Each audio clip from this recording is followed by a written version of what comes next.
সাবেক মন্ত্রী আসাদুজ্জামান নূর ও সাবেক প্রতিমন্ত্রী মাহবুব আলী গ্রেফতার, আদালতে নেওয়া হতে পারে আজ।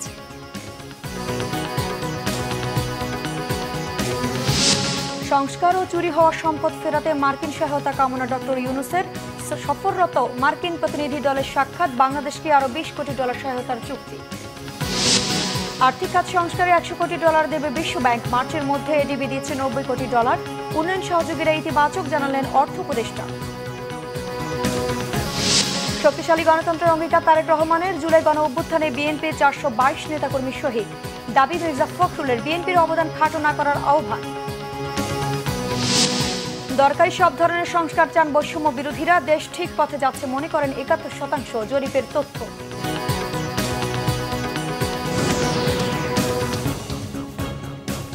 দেখছেন ক্রাউন সিমেন্ট সংবাদ শিরোনাম, এবারে বিস্তারিত।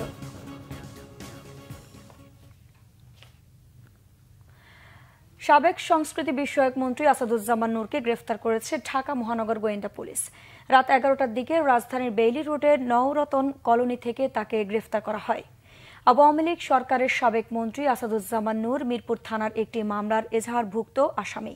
এদিকে এর আগে সাবেক বেসামরিক বিমান পরিবহন ও পর্যটন প্রতিমন্ত্রী মোহাম্মদ মাহবুব আলীকেও গ্রেফতার করে পুলিশ। রাজধানীর সেগুনবাগিচা এলাকা থেকে তাকে গ্রেফতার করা হয়। ঢাকা মহানগর পুলিশ ডিএমপির মিডিয়া অ্যান্ড পাবলিক রিলেশনস বিভাগের উপকমিশনার মোহাম্মদ তালিবুর রহমান বিষয়টি গণমাধ্যমকে নিশ্চিত করেছেন।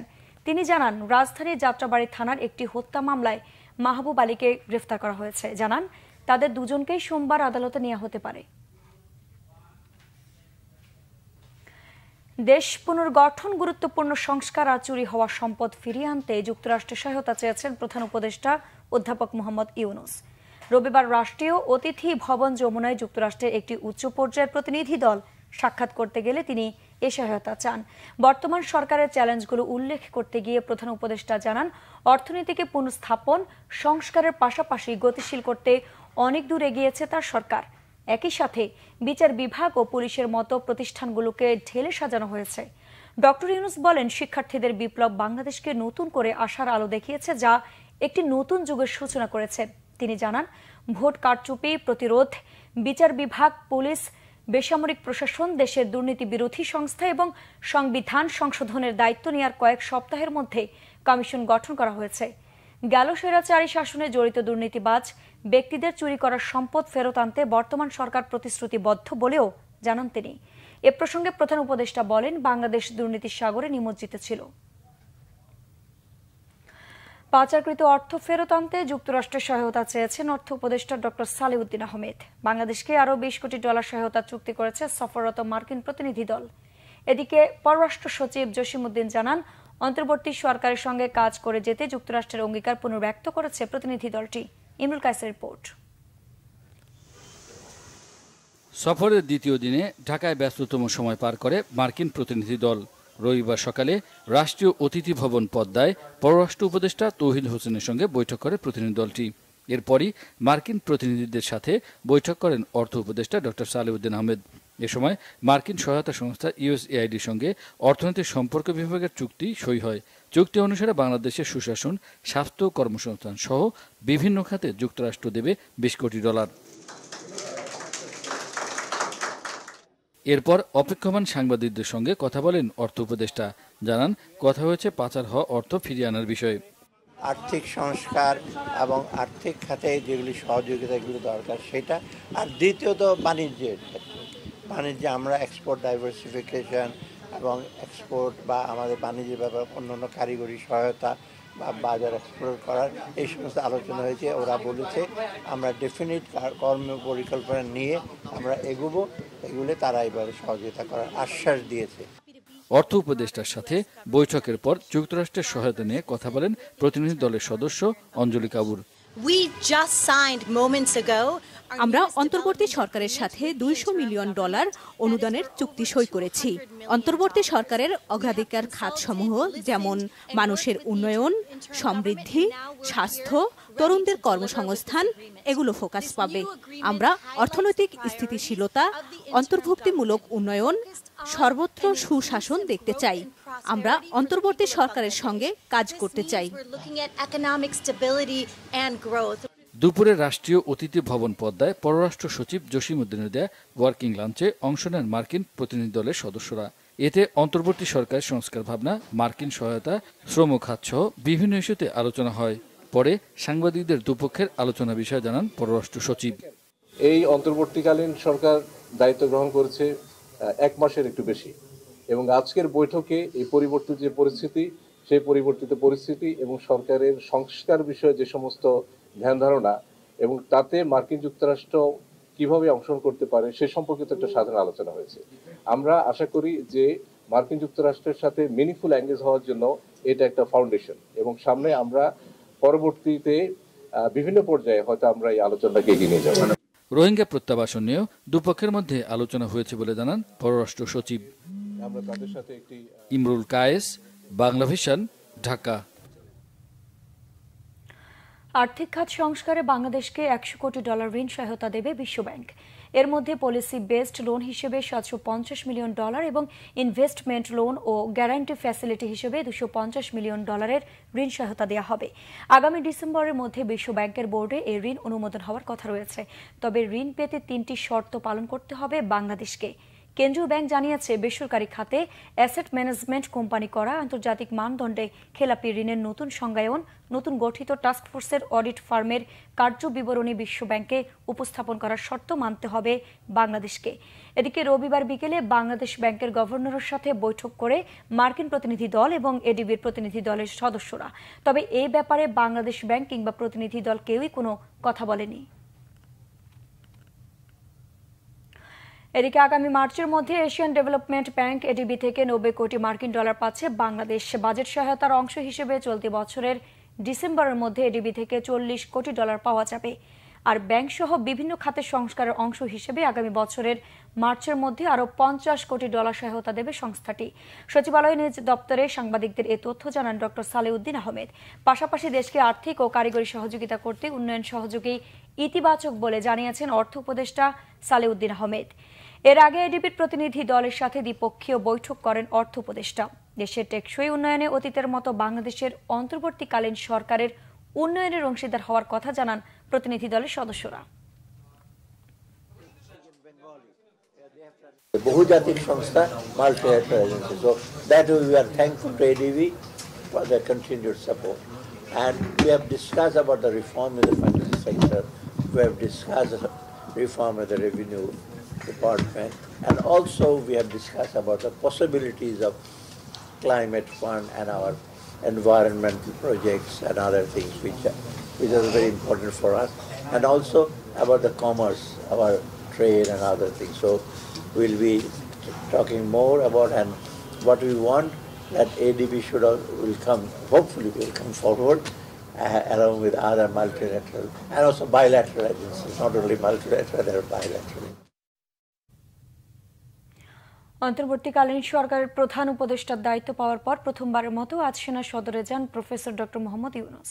প্রধান উপদেষ্টা সেনা সদরে পৌঁছালে সেনাবাহিনীর প্রধান জেনারেল ওয়াকারুজ্জামান তাকে স্বাগত জানান। এ সময় উপস্থিত ছিলেন পররাষ্ট্র উপদেষ্টা মোহাম্মদ তৌহিদ হোসেন, স্বরাষ্ট্র উপদেষ্টা অবসরপ্রাপ্ত লেফটেন্যান্ট জেনারেল মোহাম্মদ জাহাঙ্গীর আলম চৌধুরী, প্রধান উপদেষ্টার প্রতিরক্ষা ও জাতীয় সংহতি উন্নয়ন বিষয়ক বিশেষ সহকারী অবসরপ্রাপ্ত লেফটেন্যান্ট জেনারেল আব্দুল হাফিজ, মন্ত্রিপরিষদ সচিব মোহাম্মদ মাহবুব হোসেন, নৌবাহিনী ও বিমান বাহিনী প্রধান, সামরিক ও বেসামরিক ঊর্ধ্বতন কর্মকর্তা, পুলিশ মহাপরিদর্শক এবং গোয়েন্দা সংস্থার কর্মকর্তা, বিজিবি, কোস্টগার্ড, আনসার ও ভিটিপি, র্যাবের মহাপরিচালক ও সেনা সদরের কর্মকর্তারা। বিএনপির ভারপ্রাপ্ত চেয়ারম্যান তারেক রহমান বলেছেন, সবল ও শক্তিশালী গণতন্ত্র গড়ে তুলতে বাংলাদেশকে এখনও অনেক দূর এগোতে হবে। আন্তর্জাতিক গণতন্ত্র দিবস উপলক্ষে গণমাধ্যমে পাঠানো এক বাণীতে একথা বলেন তারেক রহমান। বিএনপির ভারপ্রাপ্ত চেয়ারম্যান বলেন, গণতন্ত্র হচ্ছে সর্বজনীন মূল্যবোধ যা জনগণের স্বাধীন ভাব প্রকাশ ও বাধাহীন চিন্তা প্রকাশে স্বীকৃতি প্রদান করে। বিএনপি এ ধরনের একটি নিরাপদ, প্রগতিশীল ও গণতান্ত্রিক বাংলাদেশ গড়ে তুলতে সংকল্পবদ্ধ, যা রাষ্ট্রীয় সীমানা অতিক্রম করে বৈশ্বিক গণতান্ত্রিক বিকাশে ভূমিকা রাখবে। তারেক রহমান বলেন, বাংলাদেশকে বারবার হিংস্র আক্রমণের নিষ্ঠুর স্বৈরাচার শাসকরা বহুমাত্রিক গণতন্ত্রকে ধ্বংস করার অপচেষ্টা চালিয়েছে। ১.৫ শতক ধরে দেশনেত্রী বেগম খালেদা জিয়ার অবিরাম সংগ্রামের পটভূমির উপরে গত জুলাই মাসে শিক্ষার্থী জনতার দুনিয়া কাঁপানো গণ অভ্যুত্থানে 5 অগাস্ট ইতিহাসের জঘন্যতম স্বৈরশাসকের পতন ঘটে। তারেক রহমান বলেন, ঐক্যবদ্ধভাবে বাংলাদেশে গণতন্ত্র পুনঃপ্রতিষ্ঠা করার লক্ষ্যে বিএনপি অঙ্গীকারবদ্ধ। তিনি বলেন, রাষ্ট্র মেরামতের ভিত্তি হবে অবাধ, নিরপেক্ষ ও অংশগ্রহণমূলক নির্বাচন, বিচার বিভাগ ও গণমাধ্যমের স্বাধীনতা এবং গণতন্ত্র সব মূলনীতির প্রাতিষ্ঠানিক প্রয়োগ। বিএনপির মহাসচিব মির্জা ফখরুল ইসলাম আলমগীর বলেছেন, জুলাই আগস্ট গণঅভ্যুত্থানে বিএনপির অবদানকে খাটো করে দেখার সুযোগ নেই। জানান, ওই আন্দোলনে দলের 422 জন নেতাকর্মী শহীদ হয়েছেন। আর গত 16 বছরে গণতান্ত্রিক সংগ্রামে 1551 জন নেতাকর্মী নিহত হয়েছেন, গুম হয়েছেন 423 জন, 1.5 লাখ মামলায় আসামি হয়েছেন 60 লাখ। জাহাঙ্গীর আকন্দের রিপোর্ট। বিভিন্ন প্রতিবেদন অনুযায়ী দলের চেয়ারপারসনের গুলশান কার্যালয়ে বিএনপির সংবাদ সম্মেলন। এতে দলের মহাসচিব মির্জা ফখরুল ইসলাম আলমগীর বলেন, সরকার পতনের এক দফা দাবি সৃষ্টি হয়েছে এক যুগেরও বেশি সময় ধরে বিএনপির আন্দোলনের প্রেক্ষাপটে। দীর্ঘ সুনির্দিষ্ট রাজনীতির ফসল 5 আগস্ট। নতুন বিজয় অর্জিত হয়েছে। জাতীয় ঐক্য গড়ে তুলতে বিএনপি দীর্ঘদিন ধরে কাজ করে। সমস্ত রাজনৈতিক দলগুলোকে ঐক্যবদ্ধ করে বিএনপি এক দফার আন্দোলনে নেতৃত্ব দিয়েছে। জুলাই অভ্যুত্থানে বিএনপির 4 শতাধিক নেতাকর্মী শহীদ হয়েছে। 2024 সালের গণঅভ্যুত্থানে শহীদ হন 422 জন, 2023 সাল পর্যন্ত শহীদ 1551 জন, গুম 423 জন, রাজনৈতিক দল সাধারণ মানুষ মিলিয়ে প্রায় 700 জন, আসামি 60 লক্ষ, মামলা 1.5 লক্ষ।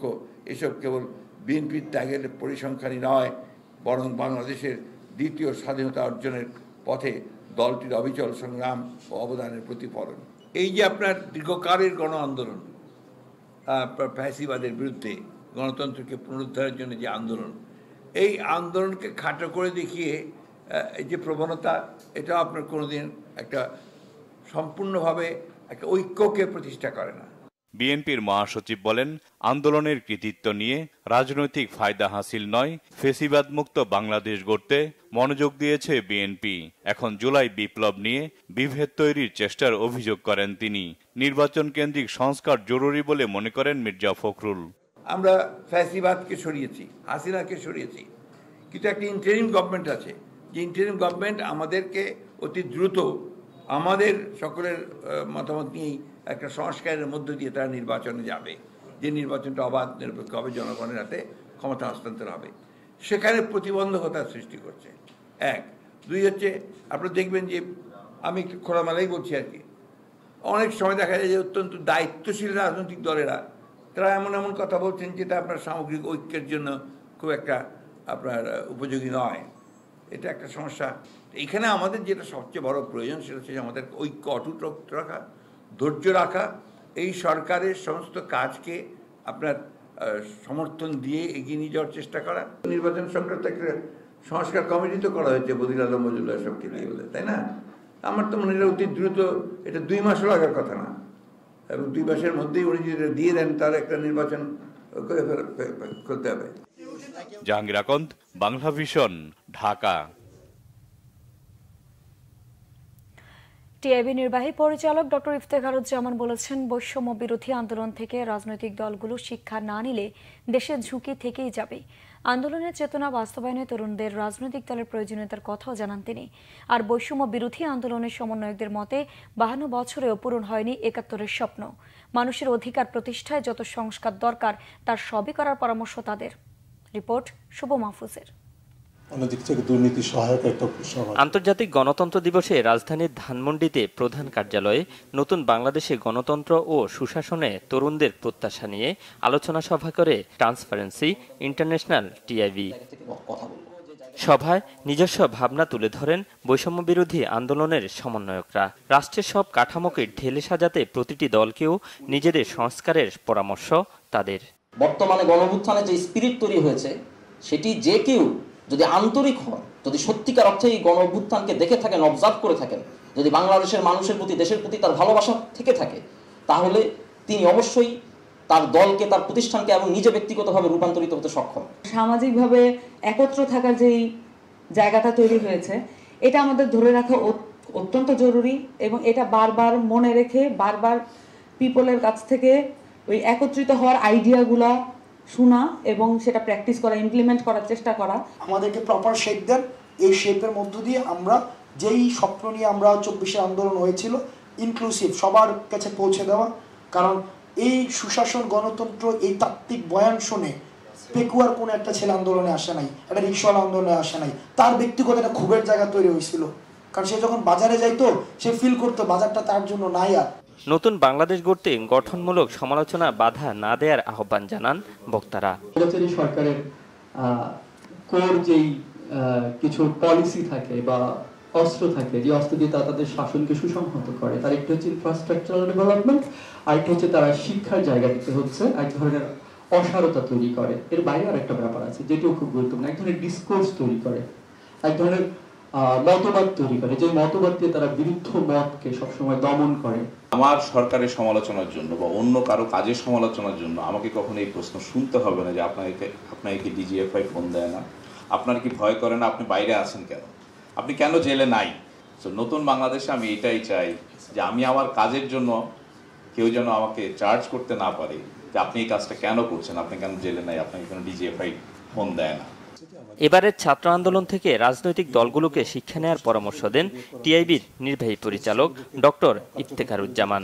যে বৈষম্য বিরোধী আন্দোলন, তার মাধ্যমে যে নতুন বাংলাদেশের চেতনা, সেই চেতনার ধারক হিসাবে একটা রাজনৈতিক শক্তির বিকাশের অপরিহার্যতা রয়েছে। দলবাজি, দখলবাজি, চাঁদাবাজি, এইটা যদি হয় আমাদের নতুন বাংলাদেশের সিনড্রোম, লক্ষণ, তাহলে কিন্তু আমাদের অনেক শঙ্কার, উদ্বেগের কারণ রয়েছে। আমরা সেই জায়গাটা মনে রাখতে হবে। তাদেরকে বলবো আপনারা শিক্ষা গ্রহণ করুন, না করলে কিন্তু আপনারা নিজেদেরকে ওই ফ্যাসিবাদের জায়গায় উপস্থাপন করবেন এবং সেখানে একইভাবে আপনাদের পতন হতে হবে। সুযোগ সন্ধানীরা যাতে ক্ষমতায় যেতে না পারে সেই সতর্ক বার্তাও দেন তিনি। সেগুলো দেখে এবং আমার মধ্যে আমি আরো শুভ মাহফুজ, বাংলা ভিশন, ঢাকা। দেশ ঠিক পথে যাচ্ছে বলে মনে করেন ৭১% মানুষ, আর ৮১% মানুষ চান সংস্কার কার্যক্রম শেষ করতে যতদিন প্রয়োজন অন্তর্বর্তী সরকার ততদিন ক্ষমতায় থাকুক। আর শতকরা 13% মানুষ মনে করেন অতি দ্রুত নির্বাচন দিয়ে সরকারের ক্ষমতা ছেড়ে দেওয়া উচিত। পালস সার্ভে 2024 শীর্ষক এক জনমত জরিপে এই চিত্র উঠে এসেছে। ব্র্যাক ইউনিভার্সিটির BRAC institute of governance and development BIGD জরিপটি পরিচালনা করে। ঢাকা বিশ্ববিদ্যালয়ের মোজাফফর আহমেদ চৌধুরী মিলনায়তনে ব্র্যাক বিশ্ববিদ্যালয়ের এই ইনস্টিটিউটের জরিপের ফলাফল উপস্থাপন করা হয়। পাশাপাশি আন্তর্জাতিক গণতন্ত্র দিবস উপলক্ষে অভ্যুত্থানে 40 দিন মানুষ কি ভাবছে শিরোনামে আলোচনা সভারও আয়োজন করা হয়। উপস্থিত ছিলেন সুজন সম্পাদক ও নির্বাচন ব্যবস্থা সংস্কার কমিশনের প্রধান বদিউল আলম মজুমদার। তিনি বলেন, সত্যিকার অর্থে গণতন্ত্রের সুফল যাতে মানুষ ভোগ করতে পারে সে লক্ষ্যে সংস্কারের বিকল্প নেই। গণতন্ত্র সুসংহত করতে মতভেদ ভুলে দেশ গড়ার কাজে সকলকে এগিয়ে আসার আহ্বান জানান বক্তারা। গত 2 দিন ধরে চলমান বৃষ্টিপাত আজও রাজধানী সহ সারা দেশে অব্যাহত রয়েছে। এতে দুর্ভোগে পড়েছে নগরবাসী, বেশি বিপাকে পড়েছে শ্রমজীবী মানুষ। আগামীকাল পর্যন্ত এই বৃষ্টিপাত অব্যাহত থাকবে বলে জানিয়েছে আবহাওয়া অফিস। বঙ্গোপসাগরে সৃষ্ট নিম্নচাপটি ঘনীভূত হয়ে গভীর নিম্নচাপে পরিণত হওয়ায় দেশের দক্ষিণ, দক্ষিণ পশ্চিমাঞ্চল ও মধ্যভাগে এর প্রভাব পড়েছে। বিস্তারিত সৈকত সাদিকের প্রতিবেদনে। রাজধানী ঢাকায় রবিবার সকাল থেকে চলছে থেমে থেমে গুড়ি গুড়ি বৃষ্টি। বেলা যত গড়ায় বৃষ্টির মাত্রা তত বাড়তে থাকে, এমন পরিস্থিতি পুরো রাজধানী জুড়ে। গত 2 দিনের বৃষ্টিতে বিপর্যস্ত জনজীবন। বৃষ্টি উপেক্ষা করে জীবন জীবিকার তাগিদে ঘর থেকে বের হতে হয় নগরবাসীকে। শিক্ষার্থী, চাকরিজীবী কিংবা শ্রমজীবী মানুষ যারাই পথে বেরিয়েছেন তাদেরই বেশ ভোগান্তি পোহাতে হয়েছে। যেখানে সকালে বের হওয়ার কথা ছিল সেখানে বের হয়েছি 1টা বাজতেছে। কাজ করতে অনেক সমস্যা হইতেছে আমাদের, বৃষ্টির কারণে আগের মতো যাত্রী পাওয়া যেতেছে না। বৃষ্টির মধ্যে এই যে স্কুলে আসা যায় একটা ভোগান্তির মধ্যে পড়ে না। বৃষ্টি কেউ কিছু করার নেই, ইনকাম কম। বৃষ্টিপাতের কারণে ছিল দীর্ঘ যানজট। কাঙ্ক্ষিত গন্তব্যে পৌঁছতে যাত্রীদের বাহন পেতেও বেশ বেগ পেতে হয়েছে। মরার উপর খাড়া ঘাট ছিল বাড়তি ভাড়া। রিক্সা, সিএনজি কিংবা অটোরিকশা সব বাহনে বাড়তি ভাড়া নেয়ার অভিযোগ যাত্রীদের। ভাড়াটা অবশ্যই বেশি। যেখানে আমি আগে মোহাম্মদপুর থেকে বসুন্ধরা সিটিতে আসতে 80 টাকা রিক্সা ভাড়া নিত, এখন 150 টাকা 140 টাকা রিক্সা ভাড়া নেয়। এই যে বৃষ্টিতে যাওয়া আসা করা কষ্ট, আমি অনেক দূর থেকে আসছি। আবহাওয়া অধিদপ্তর জানিয়েছে, স্থল নিম্নচাপ ও শক্তিশালী মৌসুমী বায়ু একত্রে হয়ে যাওয়ায় সারা দেশে বৃষ্টি বেড়ে গেছে। সোমবার কমতে পারে। আগামীকালকে থেকে বৃষ্টিপাতের প্রবণতাটা অনেকাংশে কমে আসবে। তবে দেশের পশ্চিমাঞ্চলে অর্থাৎ খুলনা, রাজশাহী বিভাগে হয়তো বৃষ্টিপাতের প্রবণতাটা কিছুটা বেশি থাকবে, তবে দেশের অন্যান্য অঞ্চলে বৃষ্টিপাতের পরিমাণটা অনেকটা কমে আসবে। গভীর নিম্নচাপে ভারী বৃষ্টির কারণে দেশের সবকটি সমুদ্র বন্দরকে 3 নম্বর সতর্ক সংকেত দেখাতে বলা হয়েছে। সৈকত সাদিক, বাংলা ভিশন, ঢাকা। সংবাদ শেষ করব ক্রাউন সিমেন্ট শিরোনামগুলো আরেকবার জানিয়ে। সাবেক মন্ত্রী আসাদুজ্জামান নূর ও সাবেক প্রতিমন্ত্রী মাহবুব আলী গ্রেফতার, আদালতে নেওয়া হতে পারে আজ।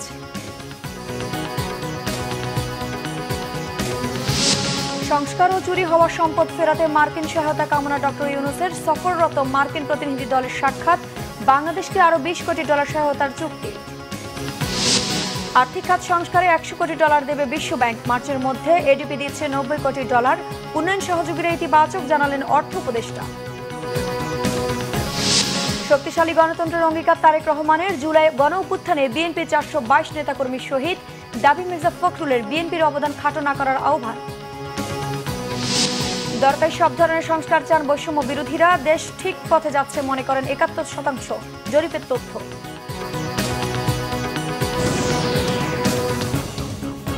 দর্শক, ছিল এখনকার মতো, পরের সংবাদ সকাল 7:30টায় দেখার আমন্ত্রণ রইল। এছাড়া বাংলাদেশের সংবাদ ও সংবাদ সংশ্লিষ্ট অনুষ্ঠান দেখতে ভিজিট করুন www.bvnews24.com ও facebook.com/bangladeshinews এবং সাবস্ক্রাইব করুন youtube.com/bangladeshinews।